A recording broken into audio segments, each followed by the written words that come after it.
The day I decided to reclaim my dignity, and no longer be the rich family son-in-law. My mother-in-law smiled at me and said, "George, if you want to divorce Willow, you must return the 100 billion assets and leave with nothing." She calmly spun a glass bead in her hand, certain that I would never dare agree. However, the next moment I responded, "Of course. I can do that. I'll sign the agreement right away." She panicked, the glass beads spilling all over the floor. She asked, "Are you sure you can accept leaving the child's custody and never seeing her or her son again?" That I replied again, "Of course. I can accept that. What's there to not accept?" My tone was firm and indifferent. I said, "Madam, isn't the child about to have a new father to take over and raise him? Besides, the contract is over. I've earned enough, and I don't intend to keep what doesn't belong to me. All I want now is to stand and make money." Lou's mother fell silent for a long time, finally letting out a deep sigh and saying, "Since you insist on leaving, I'll arrange for you to go study music in Vienna as per our agreement. The paperwork will take a week. As for the divorce, you can bring it up with Willow yourself." "Thank you, madam." After leaving the old house, I quietly took out a photo. In the photo, Willow wore a bright smile, her face radiating happiness. Our son, David, was holding a toy, joyfully dancing around. The irony was the man in the photo was not me, but Makoto, Willow's childhood sweetheart. Chapter 1. Makoto and Willow both came from noble families. They had been childhood sweethearts, even becoming each other's first love.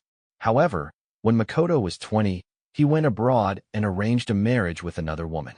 When Willow found out, she nearly went mad, crying all day and losing herself in sorrow. But to help her regain her strength, Lou's mother found me, a man in need of money, and bought 10 years of my life for 5 million to help Willow get back on track. From that day on, a crazy pursuer appeared beside Willow. I was a graduate of the art department at Peking University. Whenever Willow was feeling down, I would play songs for her anytime, anywhere. When she had minor illnesses, I would stay up day and night, taking care of her with utmost attention. Over time, she became accustomed to having me around but never agreed to anything more. It wasn't until one drinking session when rich, young men used a cross-national project as a bet to see who could drink the most. I drank myself to the point of gastric bleeding and ended up in the hospital unconscious. That was the first time Willow cried for me. She said, "George, I agree to marry you. I believe we'll have a future." Later, I found out that it was the very day Makoto got married, and there were rumors circulating that he was kissing his new wife. Upon learning the truth, I wasn't discouraged. Instead, I continued to fulfill the contract, entering the Liu family as a son-in-law. That we were married for 8 years. I worked diligently, and we even had a child, David Liu, who carried the Liu family name. I originally thought life would always be peaceful, but recently the Ito family had encountered a crisis, and Makoto returned to the country after divorcing. That day, Willow immediately went to the airport to pick him up to welcome him back. The two gradually rekindled their feelings, and their contact became more frequent. To push me out faster, Makoto intentionally grew closer to David, speaking badly of me. After that, my cold and taciturn son started calling Makoto Dad in an intimate manner. My wife, who never entered the kitchen, began personally making hot snacks for Makoto. That I understood in my heart that I had lost my place in this family, but it didn't matter anymore. 1 week later, I could escape this place that had trapped me for 10 years and pursue my grand musical ambitions. I drafted the divorce agreement, quietly waiting for the mother and son to return. Half an hour later, the villa door opened. Chapter 2. I heard the sound and, as usual, neatly placed my slippers and organized their clothes. I had prepared the meal ahead of time, even managing to time it just right so that they could enjoy the hottest food. I said, "It's autumn now. I've stewed some chicken soup from our own farm. You and David should eat it while it's hot." Willow replied, "I just caught up with Makoto. We already ate." Willow responded casually, her eyes never leaving her phone as if she were busy sending messages. David, on the other hand, frowned, looking impatient. He said, "Why is it soup again? I told you I wanted fried chicken." I frowned and said, "David, eating too much fried chicken is bad for your health." But he pouted and said, "I don't care. Uncle Ito took me to eat fried chicken. You're just cheap." David threw the chopsticks I handed him and said, No wonder they say you're useless. No money, no ability, can't even make fried chicken. You're worse than Uncle Ito's little finger. Garbage. At hearing these immature and venomous words, my heart felt like it was pierced by a steel needle, a cold chill spreading through me. I didn't know what kind of ideas Makoto had instilled in David to make him so ungrateful that I slowly looked at Willow, but her response was even more chilling. She said, "David's still young. Don't take it to heart." Willow only glanced at him and casually said, "David, don't talk to your dad like that." But he rolled his eyes and said, "No, I'm saying it. I'm saying it. I'm saying it." David made a face and ran upstairs, shouting, "You can't even talk back. You really are a useless loser." And just like that, everything returned to normal. The huge living room fell into dead silence again. The crystal chandelier swayed dangerously. I sat on the couch for a while, then slowly pulled out the divorce agreement from under the coffee table. At this moment, Willow was still staring at her phone, her furrowed brow relaxing into a content and comfortable expression. Without saying a word, it was clear she was chatting with Makoto. A genuine joy on her face was something she had never shown in the 7 years of our marriage. I gave a self-deprecating smile and placed the agreement on the coffee table. It didn't matter anymore. Once the agreement was signed, Willow and I would have no ties, and I would be completely free. I said, "Willow, let's divorce. I'll leave with nothing." I spoke calmly as if it were just idle chat. She nodded and said, Willow just gave a perfunctory answer, not even looking up from the screen. I didn't know if she even heard what I said. I said, "David will stay with you. We'll never see each other again. If there's no problem, just sign it." She said, "Okay." Listening to her indifferent response, I had already grown used to it after all these years. Now that Makoto was in the picture, she didn't even bother with the formalities. I handed her the pen and paper, and Willow didn't hesitate to sign her name. But she paused before the final stroke. I looked over and found that she was staring at the screen, grinning foolishly. I looked at her and asked, "Willow, did you hear what I just said?" She absent-mindedly replied, "About what?" Willow snapped back to reality, then impatiently finished signing her name without even looking at the document. She said, "Isn't it about the charity event for the group?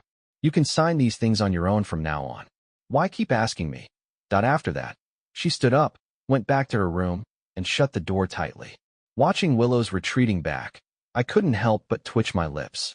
As expected, she didn't hear or care about what I said.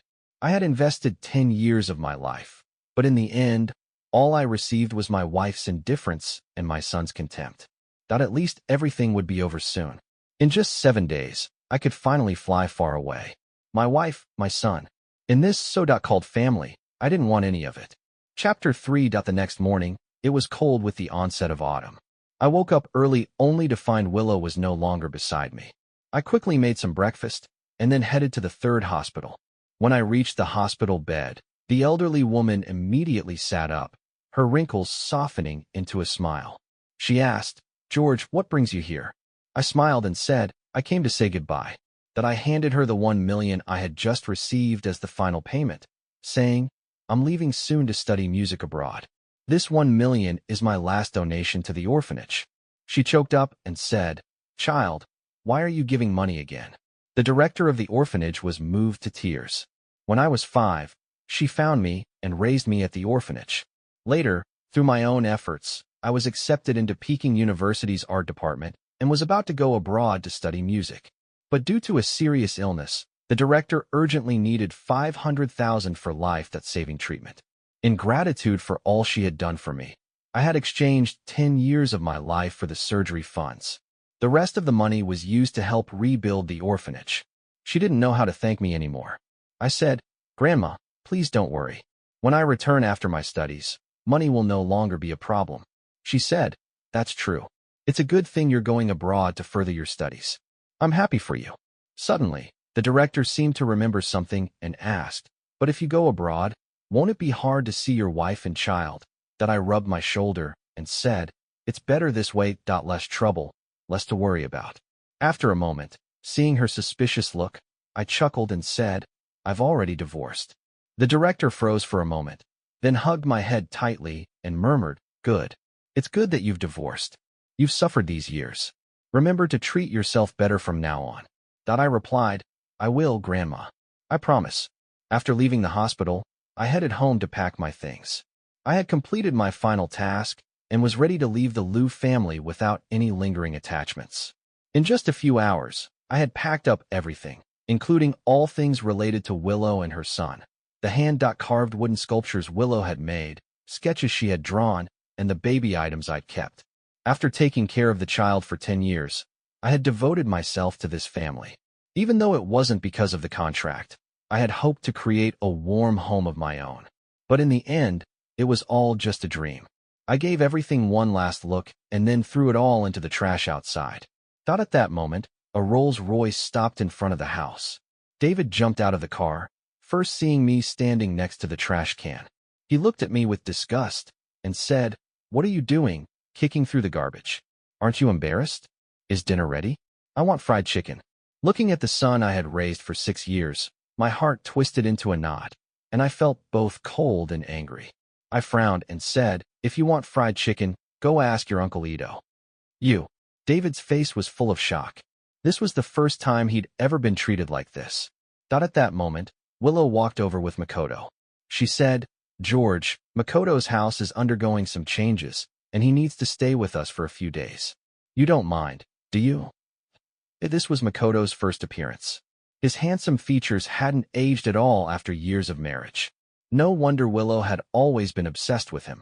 In contrast, I too had once been young, but now looked worn out from exhaustion. David seized the opportunity and shouted, "Hurry up and help Uncle Ito move his luggage, you bad dad. You hear me? Otherwise, I won't like you anymore." I looked at them both and said, "Sorry, I just twisted my shoulder. I can't help move anything." Upon hearing this, a cold glint flashed in Makoto's eyes, but he immediately pretended to be uncomfortable and said, "Well, maybe we'll just forget about it. It seems Mr. Wong isn't too happy about it, so I'm sorry." He turned to leave, but Willow grabbed his arm, sneering, "If it's a problem, I'll help you with the luggage. He won't mind. Trust me." I quietly watched the scene and chuckled. "Sure, go ahead and stay in our room. I won't have any objections." But what did it matter? Judging by Willow's attitude, this house would soon belong to Makoto anyway. Chapter 4. Hearing this, Willow hurried to help Makoto with his backpack as if afraid that if she delayed for even a second, he might leave again. David, understanding the situation, also ran over to help carry the bag. Just like that, the three of them supported each other, chatting and laughing as if they were a family returning from a holiday. David, somewhat disgruntled, said, "What are you still standing there for? Hurry up and cook dinner. I want fried chicken, and Mom and Uncle Ito want seafood to nourish their bodies." I had long become nothing more than a servant in this household. For 4 years, I had driven them around like a chauffeur, cleaned the house like a maid, and cooked meals like a professional chef. Not only did I have to cater to Willow's picky tastes, but I also had to prepare the most nutritious meals for David. The mother and son had always been served hand and foot. However, this time my response was somewhat unexpected. I said, "I can't make it." Willow looked at me in surprise. In her memory, this was the first time I had ever refused to do something. Before she could respond, Makoto, putting on a pretentious apologetic expression, sighed and said, "Sorry, I shouldn't have stayed here. After all, I'm just an outsider. It's not right to ask Mr. Wong to cook." He turned around, grabbed his luggage, and put it back in the trunk, closing the door. Willow, however, said, "It's not your fault." Her face darkened, and she looked at me with a frown, saying, "You said you didn't mind, so what is all this now?" I answered indifferently, "There's no food left in the fridge. I can't cook because I was about to leave. I hadn't gone shopping for food today. Besides, I had never planned to cook, so this was a good excuse." After enduring for 10 years, I wasn't going to back down anymore. Upon hearing this, David immediately began throwing a tantrum. He yelled, "I knew it. You're the worst dad ever. Now you can't even prepare a meal. Are you trying to starve us? Worst dad. I want Uncle Ito to be my dad instead." Seeing this, a flash of smugness crossed Makoto's eyes, and he quickly put on a hypocritical expression. He said, "David, how can you talk to your father like that? It's very rude." "Sorry, Uncle Ito. I'll be more careful next time." Makoto said, "Never mind. Since there's no food at home, why don't we just go to the Western restaurant we passed by and eat there? I'll order you some fried chicken separately. David cheered, yay? Uncle Ito is the best. David clung to Makoto's leg and acted like a spoiled child, while Willow happily watched from the side. The scene looked so warm and loving. The three of them, without hesitation, got into the back seat, and Willow asked Makoto to drive so that he could rest. On the way, Makoto chatted and played games with Willow and David, laughing and joking non-stop, clearly treating me as if I were invisible. Makoto laughed and said, "Mr. Wong, I'm just catching up with Willow. Don't mind me." He deliberately added, "After all, you don't know about our past, so it's not appropriate for us to talk about it in front of you." That I responded with a single and stared expressionlessly ahead. I didn't need to know, nor did I want to. After all, none of this mattered to me anymore. Half an hour later, they arrived at the restaurant. Willow took the menu and gave instructions to the waiter. Makoto likes filet mignon. Make it medium rare, no black pepper. 10 years had passed, but she still remembered Makoto's preferences.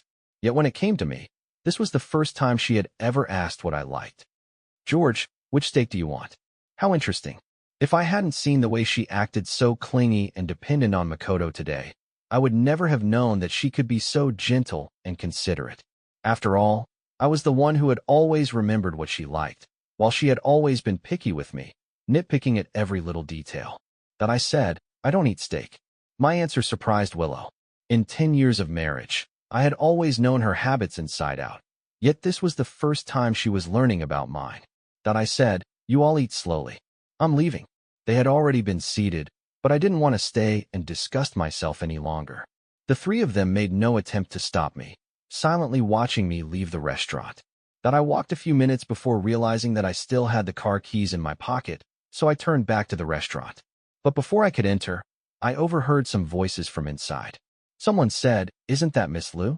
You three really look happy together." The person continued to "Is this handsome guy your husband? He's even better looking in person. No wonder you never show off your love in public.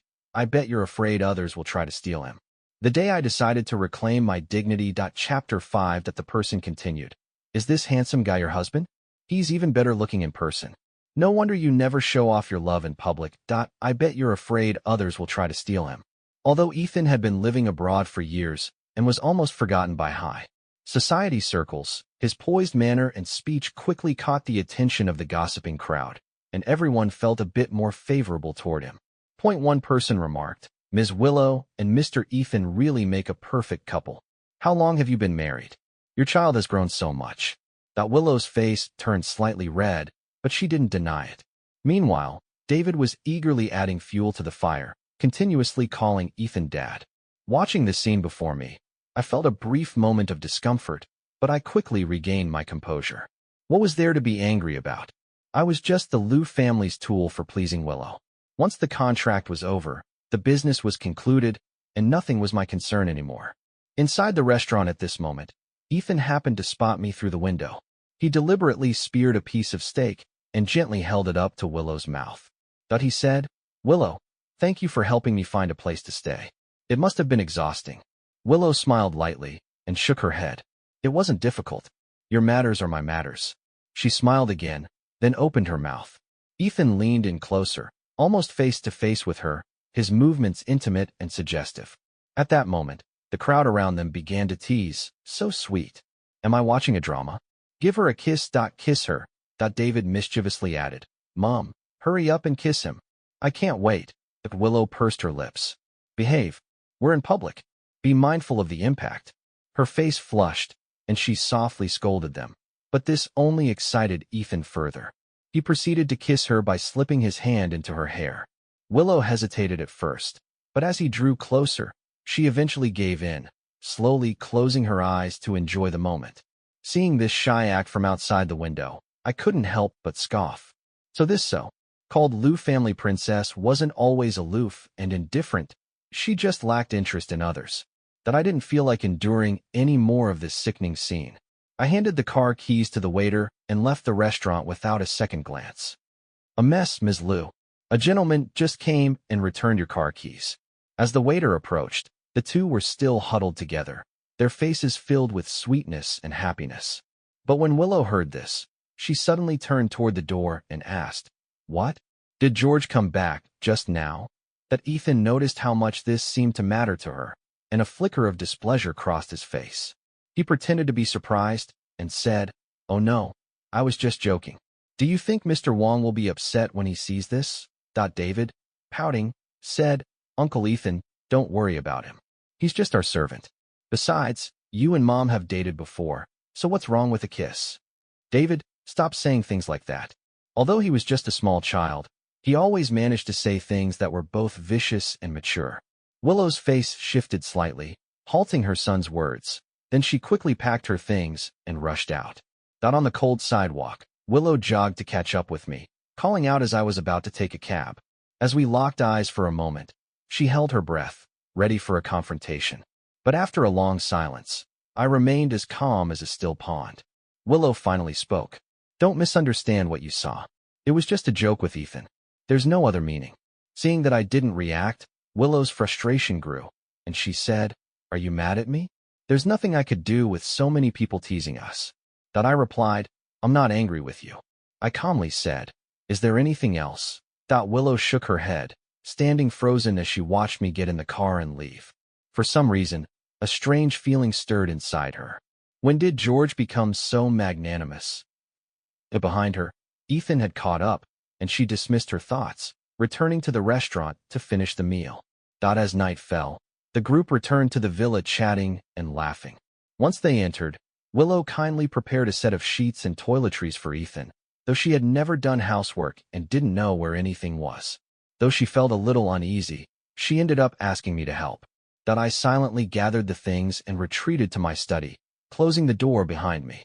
Ethan, holding a towel, sighed and said, "Looks like Mr. Wong still has some hostility toward me. Maybe I should stay at a hotel tomorrow." Willow replied, "Hotels can't compare to a villa in comfort." With a slightly complicated expression, she added, "George was acting a little strange today. Don't take it personally." David immediately grabbed Ethan's hand, saying, "Uncle Ethan, my dad has taken over the study tonight. You should sleep in the master bedroom with us." Ethan hesitated.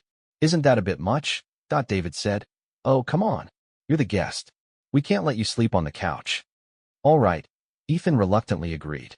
Not half an hour later, my phone buzzed with several pictures from Ethan. He sent, "Mr. Wong, could I borrow your razor?" The photos included the razor and images of Ethan playing games with Willow and David. I replied, "It's something I've used, but if you don't mind, go ahead." I casually responded, turned my phone to silent, and fell asleep peacefully. Time flew by, and 2 days later, only 4 days remained before the cooling-off period for the divorce ended. I had already purchased the instruments I needed for my continuing education and was practicing in my room. But downstairs, the noise from Ethan and David was increasingly annoying. I went downstairs and found that they were playing around with the fish tank. "Uncle Ethan, I want to play cat catches fish. Can you bring the fish tank down for me?" I stopped them. "Wait." I blocked their path and said, "You can't play with the fish. Choose something else." David had often played with this fish tank before, and each time he'd torment the fish to near death, leaving me to clean up the mess. I had scolded him many times, but all I got in return were curses and hostility. This time I stopped him because I didn't want to see the fish I had spent money on and cared for being ruined again. He shouted, "You just don't want me to play." David growled in anger, and Ethan took the opportunity to speak up. "George, what's a few fish worth? You don't need to kill the kids' enthusiasm." I smiled. "Whether they're worth something or not, we shouldn't destroy things that others value. There should be basic principles in life." He retorted, "Principles are worth nothing." Ethan sneered and poked my shoulder. "You talk about principles, but did you manage to hold on to your woman? Keep your family together?" Ethan had always been a person who kept score, and after being rebuffed that night, he was even more eager to humiliate me. I replied, "I only protect what's important." I calmly returned the fish tank to its place and said, "What you're talking about isn't as important to me as the fish. If you want it to be precious, take it." Ethan was now furious, his breath coming fast. "You're just being stubborn. I don't believe you've been married for 10 years and feel nothing. If you're smart, you'll get out of here. Don't make me take action." This time I didn't even bother to respond. I simply turned and walked away. Ethan's eyes flashed with malice, and he grabbed the fish tank. I quickly reached out and gripped it tightly. The two of us struggled, and the fish tank was accidentally knocked to the ground. Crash! Glass shattered everywhere, and sharp shards instantly cut our skin. At that moment, Willow happened to come down the stairs. Chapter 6. That when Willow saw the scene before her, she rushed downstairs, carefully checking Ethan's injury, her face full of worry and panic. "Ethan, are you hurt?" "I'm fine." Ethan collapsed, clutching his thigh, feigning death. Willow, anxious, said, "You're fine? I'm calling an ambulance right now." She was distressed, hurrying to bandage his wound. After everything was done, she turned to look at the broken fish tank. "So what happened?" "It was him." David immediately jumped out and pointed at me, saying, "He insisted on fighting us for the fish tank. Uncle Ethan got hurt because of me." Willow furrowed her brows and said, "George, didn't you say you wouldn't get angry?" Her eyes were cold as ice as she glared at me. "How dare you bully Ethan behind my back? How despicable." "Despicable." I pressed my hand to my wound, my voice trembling. "These fish have been carefully raised by me for 2 years. They came to take my things. Get your facts straight." I thought Willow would be able to distinguish right from wrong after hearing the truth, but she turned her words around and became even angrier. "So what if you've raised them for 2 years? They're just a few fish. Are they more important than people? Apologize to Ethan right now. Apologize to Uncle Ethan. You're a bad person," David yelled. The mother and son tried to scold me, but just then the sound of an ambulance arrived, and they quickly helped Ethan out the door. I stood there, frozen. After a moment, I squatted down and gently scooped up the dying fish. A sharp pain shot through my heart as I realized how much I cared for them. Only then did I notice the pain in my hand. The wound was deep and gruesome, far worse than Ethan's cut. But all the bandages at home had been used up by Willow, so I had no choice but to wrap it with my clothes and, gritting my teeth, make my way to the hospital. As the doctor bandaged my wound, a few other patients passed by. One of them said, "Did you hear? Ms. Liu used all the imported medicine to help Mr. Ethan recover quickly." Another responded, "The whole floor's nurses have been called to the VIP room, all serving Mr. Ethan alone." A third one said, "Ms. Liu is such a perfect woman. If I had a wife like that." A perfect woman? Using all the medicine for a small injury? What kind of absurdity was that? I couldn't help but scoff inwardly. An affair with her son while married, treating her husband like a dog, truly a rare gem of a person. After leaving the hospital, I received an invitation from the Vienna Music Academy. They wanted me to prove that my abilities hadn't regressed by composing a song as a test. So I found a recording studio far from the city center to record a new song. The suburban field stretched out in front of me, connecting with the mountains in the distance, offering a peaceful and refreshing view. For the first time in 10 years, I could finally breathe. For 2 whole days, I immersed myself in this peaceful land, cutting myself off from the outside world, and slowly rediscovered my long, varied musical talent.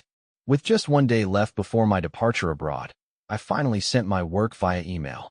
But when I opened my phone, 99 plus missed calls and messages flooded in, almost all from Willow and David. I was confused. Wasn't Willow supposed to be taking care of Ethan? Why was she contacting me? Confused, I took a taxi back to the villa. As soon as I entered the door, the butler and gardener came over, their faces grim. "Mr. Wong, you're finally back. The house has been a mess these 2 days. Ms. Liu and the young master have been asking about you constantly." It dawned on me that the mother and son were simply not used to having no one to wait on them. David was in school, but Willow had been cooped up at home, almost going mad. Willow asked, "Where did you go the other day?" She leaned against the door, her voice much softer than usual, but still cold as ever. I replied, "The recording studio." She asked, "What made you suddenly want to go there?" I answered, "To clear my head." I brushed off the question. After all, she had never cared about my hobbies. Whether it was fishing or gaming, to her, they were just bad habits of mine. She only cared about whether I satisfied her emotional needs and cared about her preferences, so I didn't feel the need to explain myself. After a brief silence, Willow spoke up. "About the fish tank incident, don't take it personally. Ethan is a guest, and he's been spoiled by his family since childhood. I'm just standing up for him.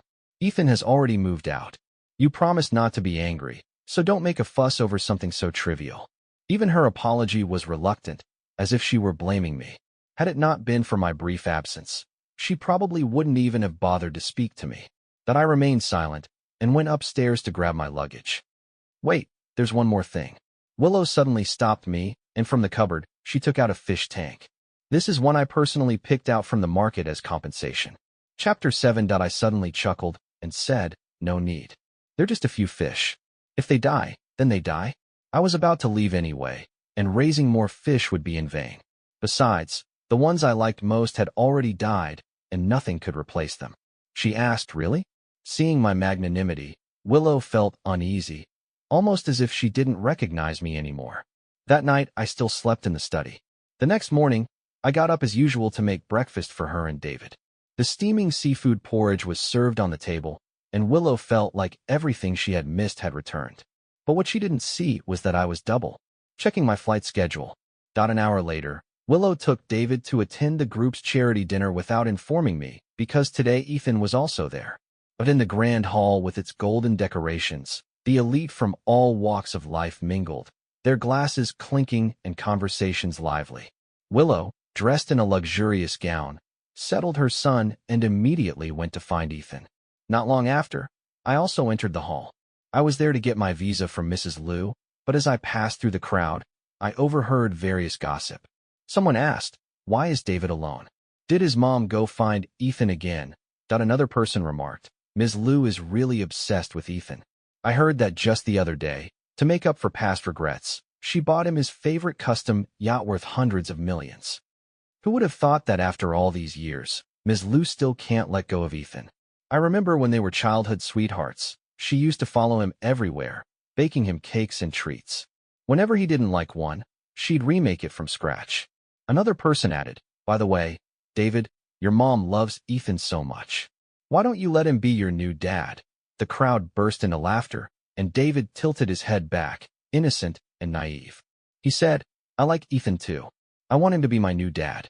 He turned and saw me, his little face suddenly filled with disgust. Why is this bad dad here?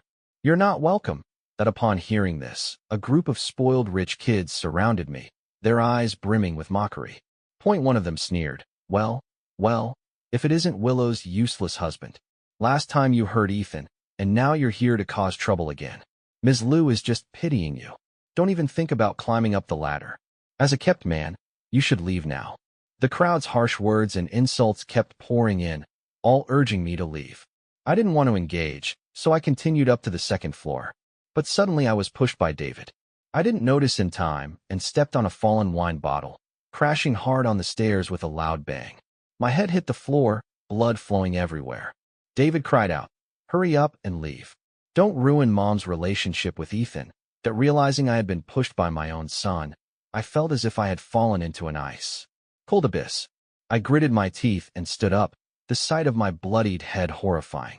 I asked David, why did you push your dad? Willow, hearing the noise, rushed over, carefully helping me up. George, I'll take you upstairs to bandage your wound. But before she could move, a waiter hurried over, saying, Ms. Liu, Mr. Ethan is about to pass out from drunkenness. You should go check on him. Willow furrowed her brows, a hint of hesitation on her face. George, I replied, I can walk on my own. I gripped the handrail, struggling to move. Go check on Ethan. David has already gone over. Don't lose track of him. Hearing this, a flicker of panic flashed in Willow's eyes. She seemed to feel that my apparent magnanimity wasn't unconditional tolerance, but rather an indifferent attitude. Mom, come quickly. Ethan is throwing up. Hearing her son's call, she turned and walked away, a hint of guilt in her voice as she said, wait for me a few minutes. I'll go take care of Ethan first. But as soon as Willow left, I silently went upstairs. I knocked on Mrs. Liu's private room, and she opened the door, startled. What happened to you? Let me call an ambulance. I said, no need. My flight is delayed. She asked, delayed? Why are you in such a hurry to leave?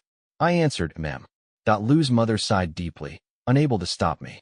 I know you've been wronged all these years. I won't stop you. Here are the documents and the visa. If you need anything else, just let me know. I need one more thing, I calmly said. Don't tell Willow and David where I am. I don't want to be disturbed. Thank you, ma'am. The clear sky with light clouds framed my view as I grabbed my luggage outside the venue and looked up. From today on, everything to do with the Liu family had nothing to do with me.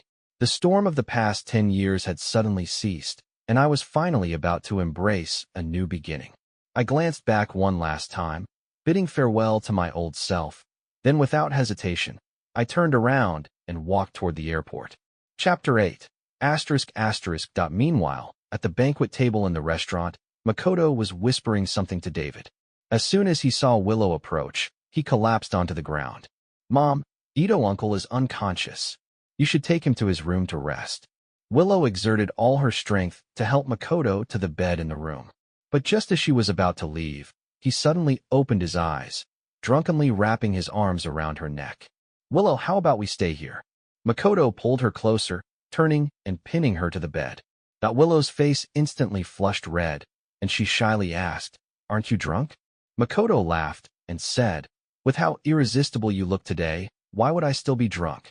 Makoto gently loosened her clothes and was just about to kiss her when she blocked him. Willow said, "Not today. George is still injured. I need to take care of him." Makoto persuaded, "After today, there might not be another chance like this."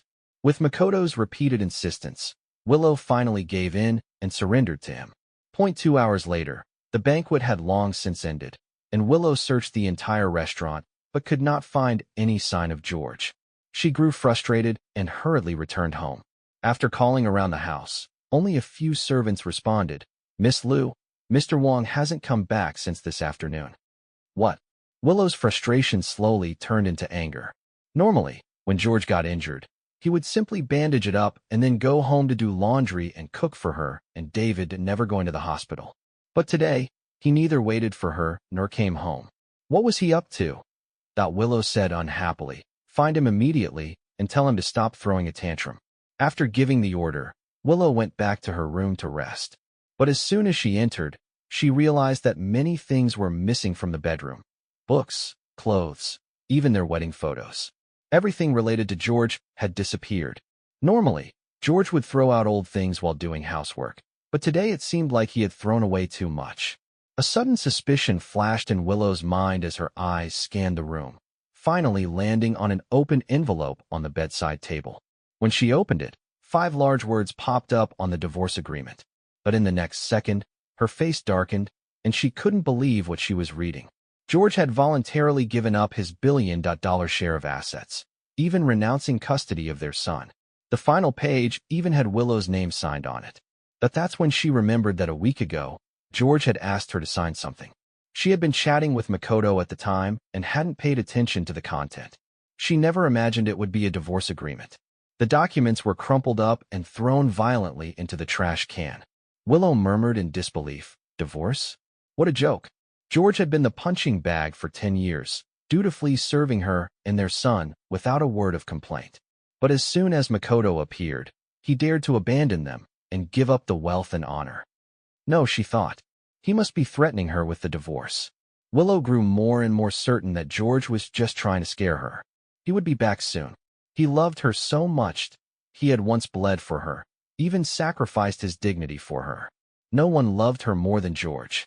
Driven by this thought, Willow left her room and slumped onto the sofa, waiting for George to return. But after several hours, he still hadn't shown up, even by the evening. Then her phone rang, and her assistant's anxious voice came through.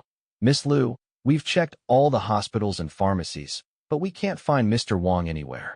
It's like he's disappeared off the face of the earth." "This is impossible." The usually calm and composed CEO seemed to panic for the first time. She hadn't wanted to call him personally, but now she gritted her teeth and dialed his number. "Sorry, the number you dialed is no longer in service." The call wouldn't go through, and all her contact information had been blocked. Willow finally realized the gravity of the situation. She desperately thought about going to find him herself, but ended up pacing back and forth, unable to figure out where to start. Her memory started flooding back, and she realized she knew nothing about George, his interests, background, his circle of contacts. She didn't even know the places he frequently visited. Where should she begin looking? At that moment, David came home from playing soccer. As soon as he entered, he began shouting, "Bad Dad. Hurry up and make me dinner. I'm starving." Willow responded, "Stop yelling. Your dad is missing." Willow felt more and more irritated and tried to quiet her son, but to her surprise, David cheered when he heard the news. He exclaimed, "That useless loser finally left. That's great, Mom. Let's have Ito Uncle move in. He can be my new dad. David started cursing George without restraint, his tone so vicious that Willow shuddered in shock. She asked, "Who taught you to say those things?" "He's your real dad." She remembered that at most, father and son didn't get along, but it had never come to the point of severing their relationship. But since Makoto returned, David's behavior had become more and more unruly, and now he was a little demon. David rolled his eyes and said, "He doesn't deserve to be my dad. I don't want a useless dad like him." David pouted and venomously added, "Today he even embarrassed himself at the banquet. I should have let him crash and die." "Shut up." Willow's face darkened, and she scolded, "He raised you for 6 years. How could you curse him like that? Tell me, is someone behind you teaching you to talk like this?" Seeing that his mother seemed genuinely angry, David appeared scared. He stammered, "Ito Uncle told me. He said my dad's a useless loser, and I'd be laughed at by my classmates if I had him as my dad." Just then, an urgent message from her assistant came in. "Ms., we've just found out that the Ito family has gone bankrupt abroad. Makoto only came back to seize your assets, so please don't fall for it." But it turned out that everything was being orchestrated by Makoto behind the scenes. Willow collapsed onto the sofa, her heart torn apart with pain. She couldn't believe that the man she had loved for so long was actually this kind of person. To get her wealth, he was willing to do anything, even driving George away. George had suffered so much injustice. Would he ever come back? She muttered to herself, "I'll find George first, and then I'll deal with Makoto." Willow suddenly stood up, determined to mobilize all resources to search for him. Everywhere. Now that she had seen the truth, she would stop at nothing to find George. Chapter 9. Days passed quickly, and a tip-off came stating that before George left the restaurant, he had gone to the second floor to find Lou's mother. Willow immediately drove to her mother's mansion and rushed to ask, the moment she met her, "Mom, where is George? Did he come to see you?" Lou's mother sighed and said, "Let him go." It seemed that Lou's mother had anticipated that someone would come looking for her, and she comforted Willow. "Anyway, you didn't have much of a real emotional connection with him. Now that Makoto is back, I've watched both of you grow up. Mom, why are you trying to match me with Makoto too?" Willow trembled slightly after learning the truth. She grew more and more repulsed by others trying to push her toward Makoto. She said, "I used to like Makoto, but I never agreed to divorce George." Lou's mother looked shocked and said, "You didn't agree? Then how did you two get divorced?" "I didn't. I just..." Willow panicked again, not knowing what to say. Should she admit it was her carelessness, or had she never really cared for George? Compared to George's dedication, Willow felt an overwhelming sense of guilt. For years, George had cared for her and their child more meticulously than her own parents, even to the point where he treated them like treasures. When she was irritated or feeling down, George would go out of his way to make her happy. Whenever they fought, he was always the first to back down. If she had no appetite, George would bring her a different dessert every half hour. Willow couldn't imagine how terrible her life would have been without George. For the past 10 years, Makoto might have been her first love, but now, he only wanted to use her. To give up George for him was absurd. Seeing that her daughter was still upset, Lou's mother took a contract from her drawer. "Fine, I'll tell you the truth. Back when Makoto left for abroad, you were miserable, so I found someone to help you through it." But it turned out George had urgently needed money at the time, and to the tune of 5 million. He had spent 10 years looking after her. They had hoped to marry, have children, and live a normal life. But with Makoto's sudden return, George had sacrificed his wealth and even his child's custody, deciding he would no longer enter the Liu family. Lou's mother continued, but Willow's ears began to ring, and her hands were trembling uncontrollably. The contract she was holding nearly turned white from her grip. Had George been kind to her all these years, simply as a task? Had he married and had children only because of a few pieces of paper? So George had never loved her, and once Makoto returned, he left without hesitation. That wasn't possible.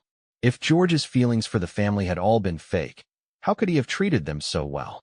Willow wanted to deny the truth, but the reality crashed over her like a tidal wave, breaking her apart. She tore the contract in half and slammed it onto the table. Lou's mother sighed. She hadn't expected things to turn out this way. Her daughter had always been cold and composed, only losing control when Makoto left, and now she was doing it again because of a few words from him. If she didn't find George soon, Willow might do something drastic again. Willow looked up, her eyes burning with determination. She said, "Mom, you must tell me where George went." Lou's mother hesitated for a long time, but finally decided to tell her daughter George's whereabouts. However, when she contacted her subordinates, she learned that George had changed his flight and cut off all surveillance. At that moment, Willow felt a wave of desolation wash over her. It seemed George was determined to sever ties completely. Lou's mother quickly tried to comfort her. "Don't worry. I can confirm he's at the Vienna Music Academy. The rest you'll have to find on your own." Okay. Willow's hope reignited. She immediately arranged for a private plane to take off. At noon, when she returned home to pack, she found her son had brought Makoto inside. Makoto asked, "Willow, where are you going?" Willow's voice had grown cold, tinged with impatience. "What's it to you?" Seeing the man in front of her again, she only felt disgust and hypocrisy. Makoto was taken aback, but still stepped forward to show concern. "Are you feeling unwell? Let me take you to the doctor." She pushed him aside. "Move.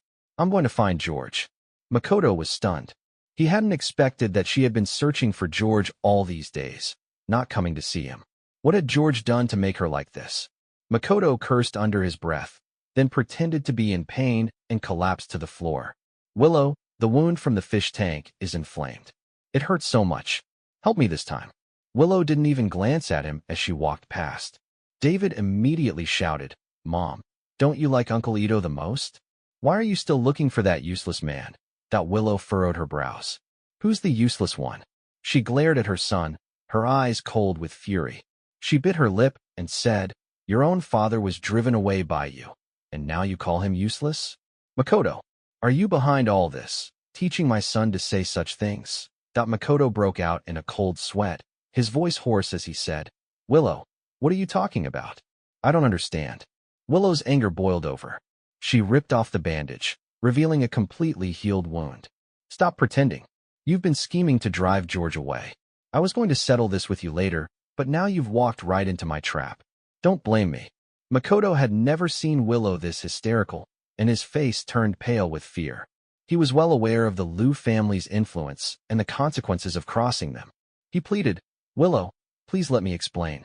I did it because I love you. George is not worthy of you. We've been in love since childhood. Come back to me. I'll take care of you and David for the rest of my life." He desperately crawled to Willow's feet, gazing at her with affection. But Willow only threw the documents in his face. "Is this your idea of a lifetime of responsibility? When you were 19, you left me and went abroad. Now, you're broken and want to come back and grab my fortune?" Her eyes were freezing, filled with endless disappointment. For a selfish, hypocritical man, she had lost her true love, George. This wasn't just disappointment in Makoto, it was disappointment in herself. Makoto quickly said, "This isn't true. Don't believe the rumors." Makoto struggled in panic, but Willow didn't give him another chance. She had him thrown into a car and sent to his creditors. The creditors had been too afraid to act due to the Liu family's power, but now that they knew Makoto hadn't secured any money, they wouldn't let him go. Makoto screamed, "No, please, Willow." Chapter 10. I was wrong. Hearing his desperate cries, David stood frozen, too scared to look his mother in the eye. Willow turned to David and said, "I've spoiled you for too long. Now come with me, we're going to find your dad and apologize to him." 2 weeks later in a foreign country, I had just finished a month of courses and was leisurely strolling outside the Vienna Music Academy. At that moment, Anna quietly appeared behind me. Since we were from the same hometown, we had grown particularly close recently and become inseparable friends. "George, you should check the news," Anna said. "Apparently, there's gossip about Ms. Liu. It says she dumped her lover and has been running around the world with her child, looking for you." I responded indifferently, merely acknowledging it with a sound. But inside, I felt no stir of emotion. Anna asked, "After 10 years of being ignored by her and her child, now they're frantically looking for you. What do they think you are? Furious on my behalf?" She added, "If she keeps bothering you, I'll get revenge for you." I reassured her, "Don't be upset. I'm doing just fine here." After comforting her for a bit, I turned into a small alley and said, "By the way, I still need to go back and cook for Eva, so I'll head off now." "All right, See you tomorrow. The evening in Austria was always enchanting. The dreamy sunset bathed every corner of the skyline. Breathing in the fresh air mixed with the earthy smell of rain, I returned to my residence at a small house I rented off campus, where I spent my time gardening and playing the piano. Life was peaceful and pleasant. Uncle Wong, you're back. A sweet voice came from inside, and Eva excitedly ran out. She almost tripped over the long apron she was wearing. I hurriedly caught her, saying, "You're wearing an adult-sized apron, little one." She smiled. "I made your favorite cola chicken wings, Uncle. You work so hard every day that I don't want to be a burden to you." Looking at Eva's dirt-covered little face, my heart softened. Eva was an abandoned child I met at an orphanage at age 6. She was adopted by a foreign couple, but after their sudden death, she was trafficked and ended up here, lost and alone. It was a strange twist of fate.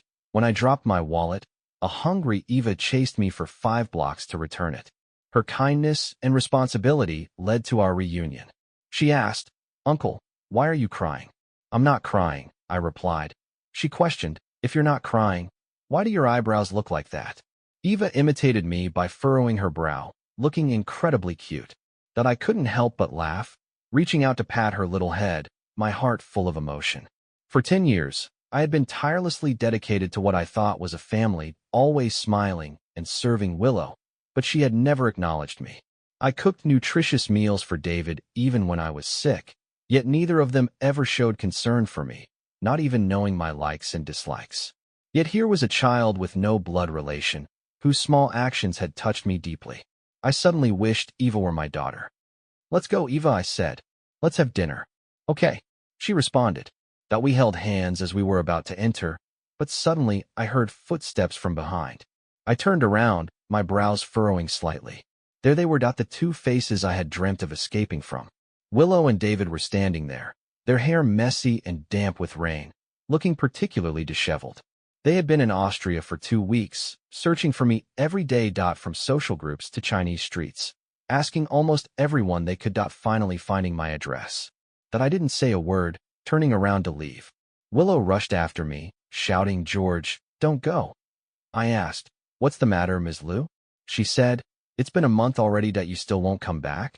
I replied, "Sorry, I'm doing fine here. If there's nothing else, please leave." I was as cold as ice, my voice void of any emotion. Willow began to panic. "Is there nothing we can talk about? Come back with me. I'll agree to anything you say. You like it here, right? We could buy this place, hire 10 gardeners to take care of the flowers, and we can vacation here. Oh, and you want to learn music? We can bring in top musicians to teach you." "Stop, Willow," I interrupted, swallowing hard. "We're divorced. Please stop bothering me." Upon hearing this, Eva immediately hugged my leg, glaring at Willow and David with hostility. "Don't come back here. You're not welcome." David, standing nearby, suddenly felt a surge of jealousy. The nanny he used to boss around was now so close to this strange child. He shouted, "You're nothing. Let go of him. He's my dad." Grinning his teeth, David ran over and pulled the 2 of us apart with all his might. After 2 weeks of searching, he was already frustrated, and now that I still refused to go back, he let out all his anger. Pampered since childhood, David directed all his fury at Eva. "He's not yours. You're not allowed to take my dad," he screamed. Wah! Eva's arm was reddened from being yanked, and she couldn't help but cry. But her little hand still clung to me. She knew that if she let go, she would have nothing left. Uncle must have suffered a lot at Lou's house. She didn't want him to endure any more pain. She cried out, "Uncle Wong, Eva will protect you. I don't have anything left now. I can't lose you." Her cry struck my heart like a dagger. For the first time in 10 years, I was furious. With a loud slap, I struck David across the face. He staggered back, unable to believe it, and started crying hysterically. "You hit me. Just for this little slut." David's foul language had only gotten worse over time. Another slap rang out, the sound echoing through the yard, leaving Willow frozen in place. I cursed, "Clean up that filthy mouth of yours." Suppressing my anger, I coldly glared at David. "I've loved and cared for you for 6 years, only to raise a wolf cub. If you don't learn your lesson now, you'll be beaten to death one day. I'm telling you, you're not my son. George Wong. From the day you raised your hand against me, From the day you disrespected your elders, from the day you took a thief as your father, we severed all ties." Hearing these words, David cried even louder. Though he couldn't fully comprehend, he knew now that I truly didn't want him anymore, that he no longer had a father. "Mom, Dad doesn't want me anymore." David ran toward Willow crying. But what awaited him was another slap. Slap. Willow scolded him. "Now you're crying?" Back then, 2 fried chicken wings from Ethan could make you turn upside down. And now you're conspiring to harm your real father. Willow grabbed him and forced him to kneel. "Now apologize to your father." Chapter 11. "I'm sorry, Dad. I know I was wrong." David's eyes were so swollen from crying that he could barely open them, but he kept banging his head on the ground as he repeatedly apologized. "I know you were only doing what's best for me. I shouldn't have yelled at you or hit you." His forehead was bleeding from the constant bowing, but he didn't stop. At this moment, he finally understood how much it must have hurt when I was knocked down and hit my head that day. Willow said, "George, it was us, your mother, and I, who were wrong. We took your kindness for granted." Her eyes were red as she continued, "We've woken up to the truth. Ethan has been punished. We're ready to start over. Will you give us another chance?" At the once arrogant Miss Lou, who used to look down on everyone, was now bowing her head in apology to a mere son-in-law. But I didn't hesitate for a second. "No." "Why?" Willow looked at me, stunned, her voice trembling. "Did you never love me? Don't you feel anything for me at all?" That I replied, "No." I shook my head calmly, with no emotion in my eyes. "All the kindness I showed you was nothing but a contract. I'm just an ordinary person. What right do I have to marry into a wealthy family? What right do I have to earn the affection of a young lady? What right do I have to compete with your beloved for a place? Love is something I don't deserve." My cold words felt like daggers stabbing into Willow's heart. She stared at me, her breath catching in her throat. The person who used to look at her with nothing but love and affection now couldn't even bring himself to look at her. She had never seen me like this before. "George, Before she could say anything else, I turned away and left her with 2 final statements. "I never loved you. Not in the past, not now, and not in the future. The contract is over, and everything was just a farce." I grabbed Eva's hand and led her home. The little girl glanced back at the mother and son one last time. Willow and David couldn't say a word, their faces pale with shock and sorrow. As the door closed behind us, it felt as though we were in completely different worlds. Inside, the warmth was soothing. Eva and I sat at the table, enjoying a hot meal while we played around and laughed together. Outside, the last rays of sunlight faded, and Willow and David were left in complete darkness, losing all their light. From that day on, every time I left the house, I would find a pile of gifts outside my door, each topped with a fresh bouquet of roses. I would just laugh quietly and toss the flowers into the trash. Willow still didn't understand. She never realized that the roses she gave me had thorns. No matter how beautiful they were, they could never get close. I left the other gifts untouched until a week later, when Willow came knocking at my door again, apologizing non-stop. But I was so tired of it that I called the police. The police said, "Sorry, ma'am. Your visa has expired, and you must be forcibly deported. Moreover, because of your repeated harassment of Mr. Wong, your visa application will not be approved without his consent." Hearing this, Willow had no choice but to return to her country. Life without me became increasingly miserable for the mother and son. The new chef didn't understand their tastes and often cooked meals they didn't like. The hired nanny was too sensitive and left as soon as she was scolded or hit. David wrote an apology letter every day, hoping one day he could hand it directly to his father. Willow tried every possible method to contact George, but the withdrawal symptoms tortured her with longing. She searched through her phone's gallery but could only find a few photos together to old selfies she had sent to Ethan, with George appearing in the background. Willow muttered to herself, "How could this happen? Did I really never care about him?" A wave of pain spread through her body as she realized the truth. Only after losing something did she understand its value. During the days after George left, Willow had simply felt the inconvenience of no one taking care of her. But now, with the truth revealed, she understood she had long since fallen for him.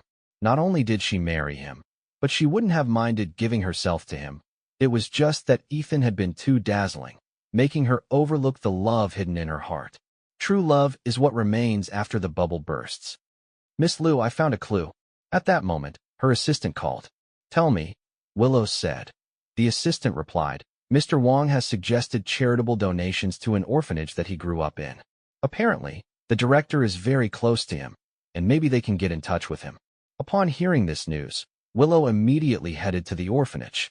In the director's office, several bags of expensive gifts were placed on the desk, and Willow made her intentions clear.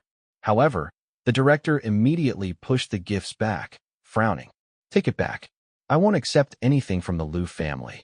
She glanced at Willow warily, knowing that the other party likely had an ulterior motive.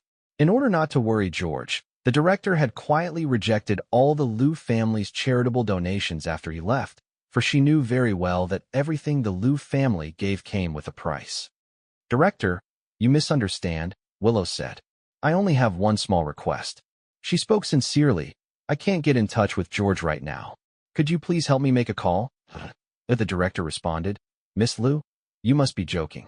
The director slowly said, You've been married to George for 10 years and still can't contact him. How would an old woman like me have any ability to help? Hearing this, even the assistant didn't dare breathe. In his mind, no one had ever dared to speak to Willow like this in the city. In the past, Willow would have gotten angry, but now, instead of being angry, she bowed deeply and said, Director, I have wronged George in the past. Now I just want to make it up to him. Please give me a chance. Seeing her humble demeanor, the director sighed deeply. She said, Miss Liu, I'm not making things difficult for you. Years ago, George became your family's son-in-law and suffered so much for the sake of curing my cancer. I owe him a great debt. I have no right to make decisions for him. Please understand. Upon hearing this, Willow was struck with a jolt. So George had signed the contract to save the director's life. For 30 years, he had been giving everything to others without a single complaint. How kind and selfless he truly was. After bidding farewell to the director, Willow went to the orphanage dormitory. Looking at the simple environment where George had grown up and learning more about his past, her heart ached. George had been abandoned as a child and had never felt the warmth of a family. When he was with her, perhaps he had once dreamed of a harmonious life. But she and David had repeatedly wounded his heart, leading him to be completely disappointed. Chapter 12. Time flew by, and before she knew it, it was early autumn at Vienna Academy. I was about to attend my graduation ceremony. In just this short year, without the burden of trivial matters, I immersed myself in music and unleashed a terrifying talent that astounded everyone. That I released 20 songs, gaining considerable global influence. With a golden track called Lonely City, I raked in millions. After receiving my awards, Anna walked over teasingly. Nice work. With this level, why bother continuing your studies? How are we supposed to survive? That I simply smiled lightly and replied, I'm doing this out of necessity. It's not like Ms. Anna is here to gild your career. I looked at her tilted graduation cap and casually adjusted it. Anna, feeling the warmth of my hand, blushed slightly. So what's next for you? It was at this point that she realized she had fallen for this man before her. Not only was he handsome and talented, but he also took care of her like a brother, making her feel warmth she hadn't felt in a long time. That I replied me? I'm probably going back to my country. Looking off towards the distant lawn, I said, Overseas, you can't process adoption papers. I want to go back and give Eva a home and also help build the welfare home. Anna nodded. Such a noble goal. I support you. Anna patted my shoulder and said, My family has some influence in a city. If the Liu family keeps bothering you, they'll have to get through me first. That I replied, I really appreciate it. After our conversation, I planned to return and pack my things, but Anna, reluctant to leave, followed me home. She said, How about I go back to a city with you? We can form a group. That I refused. There's no future following me. You should go back to Beijing, otherwise, your father will start looking for you everywhere. I had already noticed Anna's feelings for me, and I also had a good impression of this lively and cheerful girl. But the gap between us was simply too large, both in terms of age and background. I didn't want to waste her youth, so I had to keep my distance. She said, Oh, I just want to go to a city to develop. We could keep an eye on each other. That I firmly rejected her. No. Anna pouted and clung to my arm, but I still insisted that she return to Beijing. Just then, the door opened. When Eva saw the two of us, she jumped up happily, saying, "Uncle George, Aunt Anna, you're finally here." Today, Eva has already packed her things and made a big spread of food.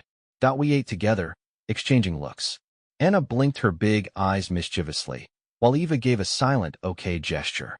She said, "Uncle George, can Aunt Anna come back to a city with us?" Eva's eyes sparkled. "I really like Aunt Anna. Can she come with us?" I looked at the two of them exchanging glances and laughed helplessly. 8 hours later, we three were on the same flight, landing at a city's airport. I bought a villa and immediately held our first concert with Anna. We had been planning for 3 months. From lyrics to arrangements, from production to publicity. Pouring our passion into the studio.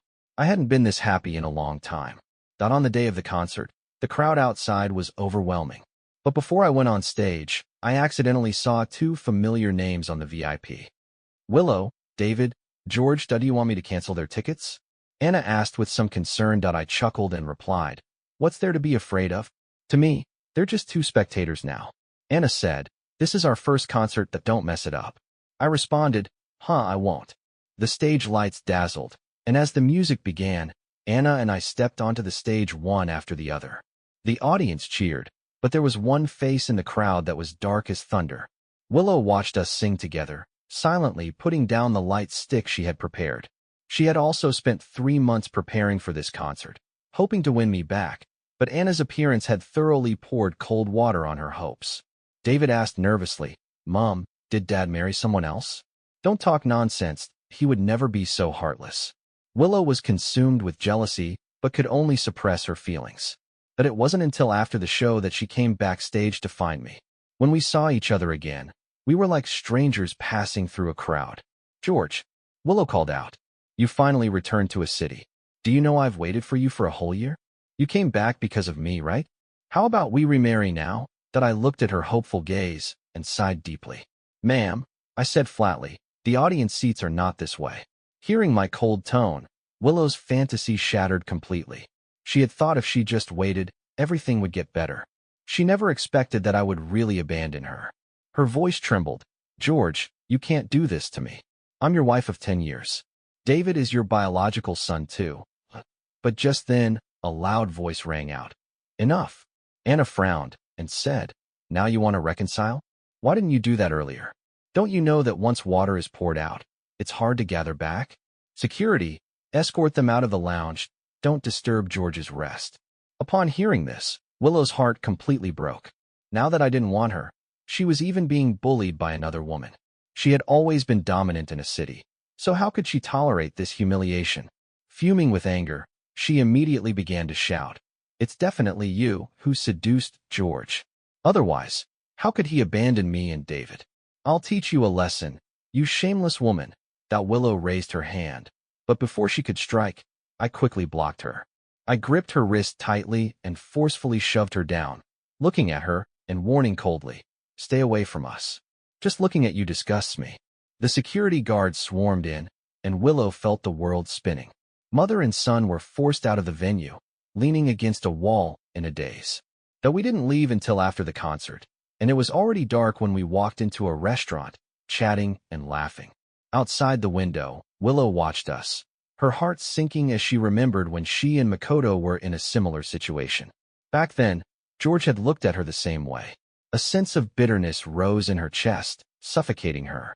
She could hardly imagine how much George must have hated her back then. "George," she muttered, "I'm just a horrible person. I'm sorry." Willow fell into regret and self-blame, but she still couldn't give up. Just as she was about to make a scene in the restaurant, several bodyguards arrived and surrounded mother and son. Chapter 13. Willow's mother stepped out of the car, her brow furrowed. "Willow, the company's finances are in a major crisis. Do you have time to be here looking for him?" "Mom, Lou's mother interrupted her. "Enough. Get back and handle this. Leave this to me." She forcibly took both of them back, then went alone to the restaurant and paid the bill for our table. "George, long time no see."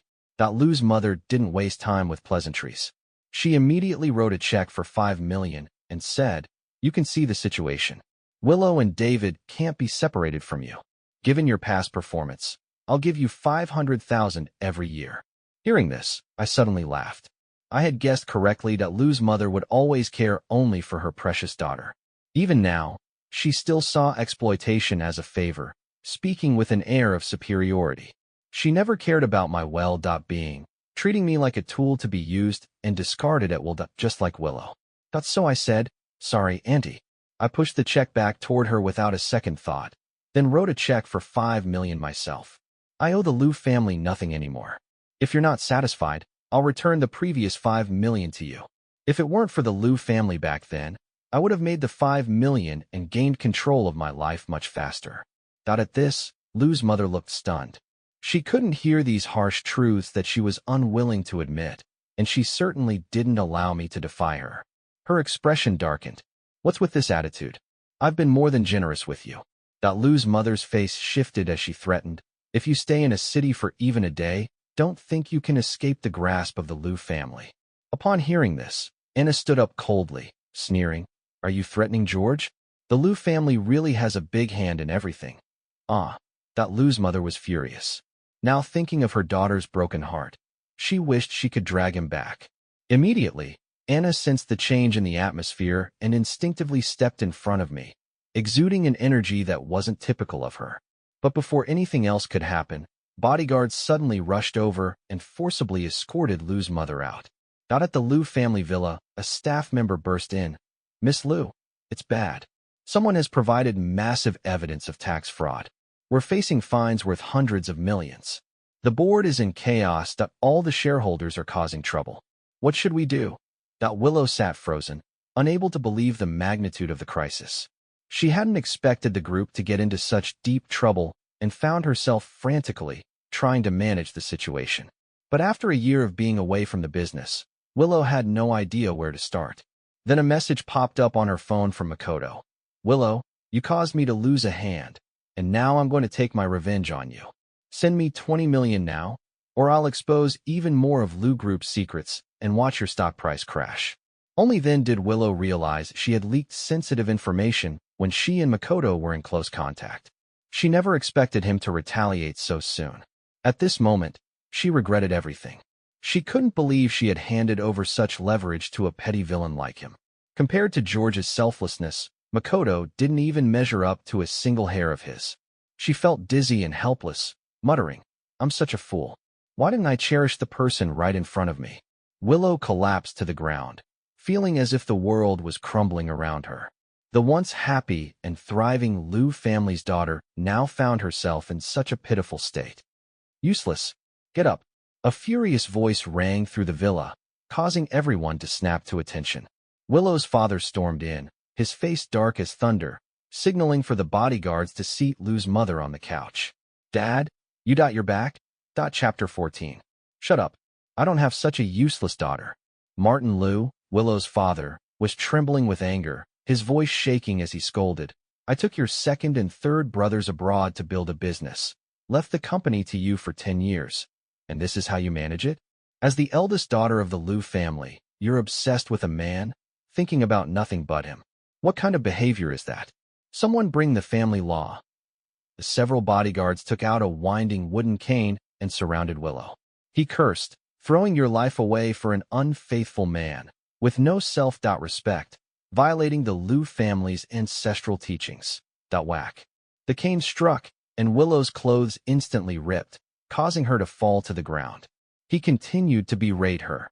10 years of marriage, infidelity, forcing out my best son. Law, bringing disgrace to the Lou family. Shameless. Another strike, and Willow pressed her hands on the ground, feeling the fiery pain in her back, her face streaked with tears. "Mom," David shouted, rushing over and glaring at Martin. "Don't you dare hit my mom." Martin gritted his teeth and said, "Fine, fine." Looking at his disappointing children, Martin in his rage nearly fainted on the spot. He pointed at David and said, "Then let this one get a taste of the whip." David, showing no respect, no upbringing. A disgrace to our entire family. Martin personally struck David, who screamed and cried out in pain. Lou's mother, feeling heartbroken, rushed forward to stop him. "Enough. Stop hitting them." But Martin slapped her across the face. "You shameless woman. Willow wants to die, and you let her? Look at what this family has become under your pampering. Lou's mother, tears streaming down her face, said, I did it for her sake. Martin scowled. For her sake? Does that give you the right to destroy other people's lives? Have you been in charge for so long that you think you control everything? Martin scoffed. Today, you almost offended the SIU family of a city. If I hadn't come in time, the Liu family would be finished thanks to you. The three of them were completely humiliated, their eyes swollen from crying. Willow was in pain both physically and emotionally. Hearing her father's words, she slapped herself twice in frustration. Master, the situation has been handled, and the culprit has been caught. At this moment, one of Martin's subordinates entered, dragging in a disheveled Makoto. His face was pale, filled with fear, as he pleaded, Liu Master, please. I beg you, let me go. Martin asked, Is this all because of you? You miserable cur causing trouble. Martin's voice turned cold, his eyes dark and piercing as he said, You dare to cause trouble after losing a hand? I'll make sure you're completely quiet from now on. The autumn rains continued relentlessly. The first thing I did after receiving the earnings was to brave the rain and head to the orphanage. The director saw us arrive, and her worried expression turned into joy. George, Eva, you're here. I've been waiting for you since last year. I'm so glad to finally see you. I said, Grandma, I've been busy with the concert, so I haven't had a chance to visit you. I took Ava's hand and said, I plan to donate another $2 million to the orphanage. This time, this is all money I earned personally. I also want to ask you about the adoption process. The director was a bit surprised and asked, What? Do you want to adopt Ava? Yes. I don't want to see her drifting around anymore. The director nodded. Adoption would be good. She gently stroked Ava's sweet face and sighed. But unfortunately, since you're an adult male, you can't adopt her alone. To meet the criteria, you must be married in order to adopt a child. Chapter 15. Marry a wife? Where am I supposed to find one? I stared blankly at Eva. But before I could think further, a voice came from behind. Marry me, then. Anna cheerfully stepped forward. I quickly responded, Don't joke around. This can't be. Despite my frantic rejection, the director immediately saw through my thoughts. Anna had heard the rumors a long time ago. Though she was from a good family, she had no airs about her and had even helped me a lot. Such a wonderful girl, she'd be perfect for George. The director smiled and teased. All right, you two get closer. Let me see if you make a good match. Anna pulled me closer, our faces almost touching. She asked, Grandma, what do you think? The director replied, Very good. You two really do look like a couple. Eva also thinks you two look like a married couple. Ava piped up innocently and seriously. Hearing this, we all burst out laughing. Still feeling a bit shy? I said, Grandma, maybe we'll talk about this later. Anna pinched my arm, complaining, George, do you not like me? Puffing out her cheeks, she said, I'm not worse looking than Willow, and you managed to put up with her for 10 years. That's right, the director chimed in. You can't be that bad at enjoying life, can you? A girl like her is hard to find, even if you search with a lantern. And with a sensible child like Ava, if you don't adopt her soon, someone else will. After hearing this, I no longer had any doubts. I felt as if a little sprout had pierced through the soil, blooming with vitality. It was my heart that had long since died, but now it was starting to come back to life. Since Anna trusted me so much, I shouldn't keep avoiding it. The only way to truly accept this love was to become a better version of myself. 2 days later, Anna and I finalized the paperwork and went home to cook a hot pot. We sat around the table as a family of 3, and the atmosphere was incredibly warm. Eva looked at us eagerly and said, Mom and Dad, when the new year is over, could you pick a date to get married? I smiled and said, You sure do speak fast with that little mouth of yours. Anna, hearing herself called Mom for the first time, blushed. Just then, there was a knock at the door. I opened it and found Willow and David standing there. George, don't close the door. We're not here to disturb you. Willow's face was pale and exhausted, her voice hoarse. I have no home left. I've been completely kicked out of a city. We may never see each other again. I replied, Is there anything else you need to say? She said, Also, I wish you both eternal happiness. Willow looked at the warm family before her, and her heart was filled with mixed emotions. This was once supposed to be hers, but now it was too late. David said timidly, Daddy, can I have one last hug? I promise I'll be a good boy from now on. always listened to you. That I hesitated for a moment. But in the end, I still embraced him. After all, he was my own flesh and blood.